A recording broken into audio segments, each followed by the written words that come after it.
تدفین کا بدلہ۔ کسی مسلمان کی نماز جنازہ پڑھنا اور اس کی تجہیز و تکفین میں شریک ہونا کوئی معمولی عمل نہیں ہے۔ حدیث کی روح سے نماز جنازہ پڑھنا اور پھر تدفین میں شرکت کرنا 2 قرات اجر کے برابر ہے، اور 1 قرات حضور صلی اللہ علیہ وآلہ وسلم کے فرمان کے مطابق احد پہاڑ کے برابر ہے۔ حدیث کی مشہور کتاب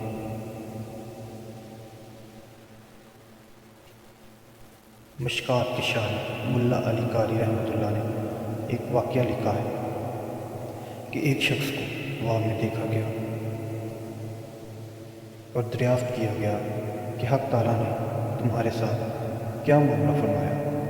کہا، جب میرا حساب ہوا تو یہ دیکھ کر میں ڈر گیا کہ نیکیوں کا پلہ ہلکا تھا۔ اچانک اس میں مٹی کی تھیلی آ کر گری اور نیکیوں کا وزن بڑھ گیا۔ میں نے عرض کیا، یہ تھیلی کہاں سے آئی؟ ارشاد ہوا کہ یہ وہ مٹی ہے جو تم نے کسی مسلمان کی قبر پر تدفین کے وقت ڈالی تھی۔